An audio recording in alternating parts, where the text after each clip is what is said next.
Hello everybody and welcome back to the channel. It's your boy Shad and I'm here with another very special Nuggets video today. Before we get into that, there is one thing that I want to take care of. Kenny For Real is doing a thing this offseason where he brings on a content creator from each team's fan base and they chop it up about their team for 15 to 20 minutes, I think he said. If you want to go over to Kenny For Real's channel on his Let's Overreact to Summer League video and comment for the Nuggets, I would like to see the drop step, or I would like to see you bring on the drop step if that is what you want. If you want Swipe a Cam to go on, put Swipe a Cam. If you want DMVR Sports, go ahead and do that. I'm not forcing you to. I think it would just be really fun to get on the channel and talk Nuggets ball, but that is up to you.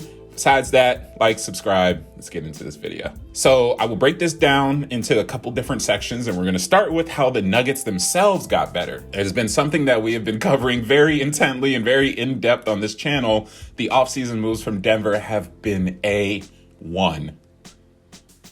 Not the steak sauce. They drafted Christian Brown, Peyton Watson. They got Colin Gillespie on a two-way contract. That is young talent right there wrapped up, and they're all showing a lot of potential. They signed Bruce Brown for the MLE, and then they traded for KCP while getting rid of the weight and the contracts of Monte Morris and Will Barton. In terms of transactions, in terms of acquiring new talent, Denver has taken that leap. They've essentially focused on creating more depth, creating a lot more two-way potential in the squad, as opposed to just being one of the most lethal offensive teams in the league. And something that we've been talking about a lot last regular season, if you were watching my videos back then, the Jokic-less minutes were devastating. And they're not going to be as devastating anymore because the backup help on offense, the backup help on defense is finally there. The whole organization, I think, has embraced winning top to bottom. We have from the top, obviously, Calvin Booth making winning transactions in the offseason, to Jokic re-signing for this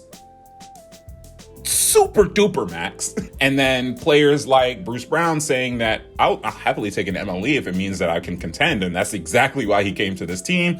We have KCP talking about if AD hadn't made the shot, the Nuggets would have won that series in the bubble and then they would be final champion. Whatever. Bottom line is that everyone in this organization has embraced the fact that now is the window. Everyone recognizes that Jokic is not getting any younger. And while I think he is going to have an ageless game, there will be a limit to when he plays. I wouldn't be surprised if we see this team pull off another Aaron Gordon type of trade at the deadline to add more talent.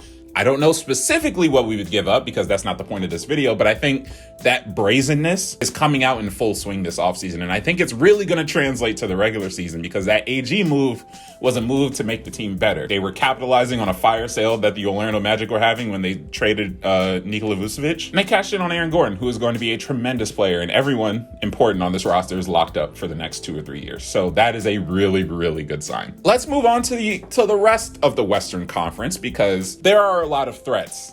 This conference is very, very stacked. And I would be lying if I said I wasn't nervous. There are a lot of teams that I may not think have title chances. I may not think even have second round in the playoff chances. But a lot of these teams are coming up to this point of talent or reaching this level of talent where they can play spoiler with anybody. We saw it in the playoffs last year with the Pelicans going 6 games in the first round against the 64-win Suns. And this is after the Pelicans made it all the way through the play-in tournament. They fought for that, and they played spoiler. And that's without Zion Williamson. There are 4 teams I think that I highlighted that would probably give me a lot more stress. The Clippers are healthy again.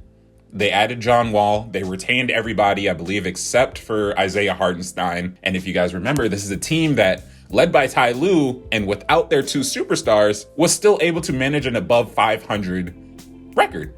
And they were able to get into the play-in. They unfortunately did not win both of those games, but they got there. And that's the main thing, because if you add 2 all-NBA talents to a team that was already above 500, you're only going to get better. You're only going to get more deadly. The Pelicans are that team that I said could play spoiler. This is a really young, scrappy, aggressive, grinding team that knows how to take games away from people. They finished 36-46, which still 10 games under 500, but they did not have arguably their best player on the roster all season.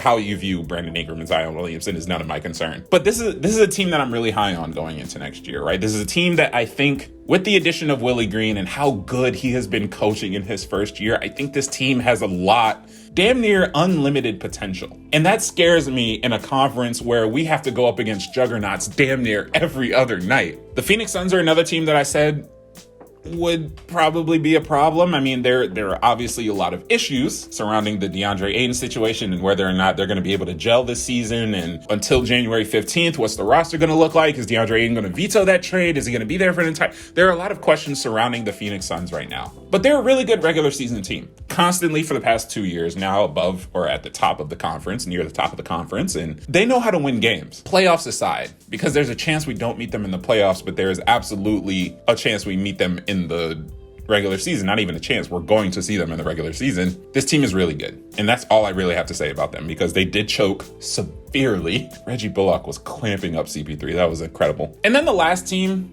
I see as a big threat is the Golden State Warriors. And obviously, for one Larry O'Brien reason, this is a team with a top 10 player in the NBA.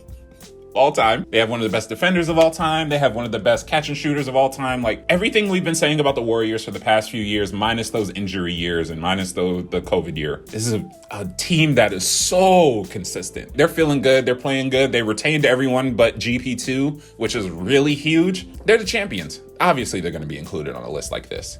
Now, let's talk about the realistic confidence that I have in this team in terms of ranking and seeding and all that. I do believe in a top 3 to 4 seed. I think anything less than 4 seed is a disappointment depending on how the records go, because we saw obviously this year, especially in the East, teams were separated by 0 games actually. I think seeds 2 through 4, if I'm not mistaken, were all 51 and 31. But depending on how their record goes, I see a top 4 seed easy. Regular season record out of the way. As far as the playoffs go, I think a Western Conference Finals appearance I think it's the minimum this year.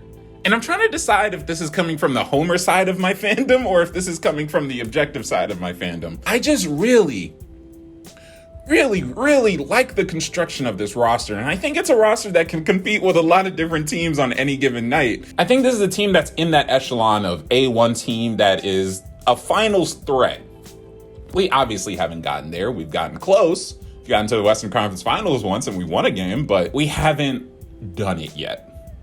And I think that's where my skepticism is coming in, because had I seen this team go to the finals before, I would be speaking with a lot more confidence in terms of their postseason run. I do think there is a strong chance we get to the finals this year. I think there is a very even stronger chance that we get to the Western Conference Finals this year. And whether the season ends there or not, I don't know. But I think that's the minimum that they should accept, right? I don't think the minimum this year should be making it to the finals, right? I don't think you blow the shit up if you don't make it to the end game. 2018-19 was the last season with an entirely full season throughout the playoffs as well, with really good defense, right? And I mentioned in a video in the past that they've been trying to get back to that form of 2018, 2019, 2020, where they were going to the Western Conference Finals, where they were the number 2 seed, only 3 games behind the Warriors too. So that I think that is the level that we are trying to attain again. I think 60 wins is in the cards. I'll say it. I think 60 wins is very plausible. And I'm taking all of the homer out of this and I'm putting on I don't have a hat. I'm putting on my unbiased analyst hat right now. This is a team that last year ranked middle of the pack toward the bottom defensively, and they have done so well at regaining all of the tools that have made them better in the past few years and that have led to deep playoff runs. So players like Torrey Craig, players like Paul Millsap, players like Gary Harris, these were the players that were on that roster that helped us win a lot of games because they added two-way potential. We got away for that for the past couple years, and now we're back to that, retooling around the idea that two-way wings or two-way play is the way to go into modern league. Obviously, I don't think this team is going to win 70 games. I don't think they're going to win 65 games. I think this is a team that will drop some unfortunate wins during the regular season, as we have seen before, losing to OKC last season. But you've got Jokic at the absolute peak of his game. You've got 2 20-point-per-game scorers coming back off of injury after a full year plus of rest. You have a Bones Highland who's getting a lot better. You have Bruce Brown who's been added to the team. You got a bunch of defenders that are now able to cover Jokic when he inevitably gets beat on the pick and roll. And I'm glad I mentioned that defensive point in the pick and roll. The problem with the Nuggets, I noticed last season was that we liked to scramble a lot. And the issue was that it wasn't a personal choice. Like, teams were torching us. Everyone was out of position. Everyone didn't know what man to go to. No one was talking a lot. There was a lot of breakdowns that didn't need to be happening, and that was because we lacked the defensive IQ. If Jokic gets beat, we now have the defensive IQ. We now have the defensive athleticism to cover those breakdowns. Because last year, if we made a mistake, we were fucked. Straight up. We were down bad, down horrendous, down abysmal, but now we get a couple of those problems plugged up. To round out this video, I want to talk about the questions I guess I would have about this season and from a purely non-biased standpoint. Can MPJ stay healthy? Somebody called him the biggest X factor in the league on ESPN. Will Bones continue to develop with the regular guys back? In the time that Jamal Murray was missing, those minutes were split between Monte Morris and Bones Highland. Bones absolutely showed TF out. He showed out. And especially in the month of March, and this is something we've talked about on the channel before, but he was having an ideal progression scale. So start of the year, he was really bad, really inconsistent, heist box, missing shots, whatever. Fast forward through the season, we get to the end of the season, this guy he's getting a lot more confident in his shot. He's taking deeper threes. He's making more threes. He's leading the offense. He is being a really good playmaker at such a young age and at such a size. And the good thing is that he's put on muscle.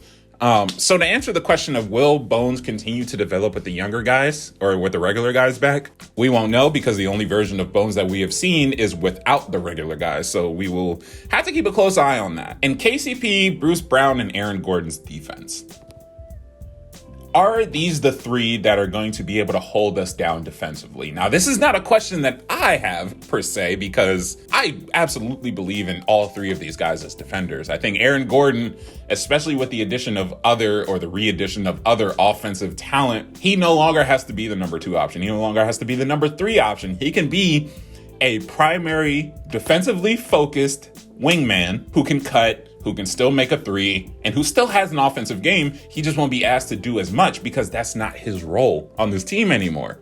And I'm very happy about that. Can those 3 manage against the top wings in the West? Can they stay in front of an Anthony Edwards? Can they stay in front of a PG and Kawhi? Can they stay in front of Donovan Mitchell? Whoever it is, right? I think the answer is yes. Again, I have a lot of confidence in them, but you let me know what you think. Those are just the questions that I had about this team, the hypothetical questions. And we are going to actually end this video. I've been recording for about 20 minutes now, and I think I've got some really good content. So thank you guys very much for watching. Again, if you go over to Kenny For Real's channel, and if you want to see me talk about Nuggets hoops with him this offseason, go let him know, hey, for the Nuggets, I want you to bring on the drop step. He brings really good NL. Let me not write your comment for you. I will see y'all later, probably on Tuesday.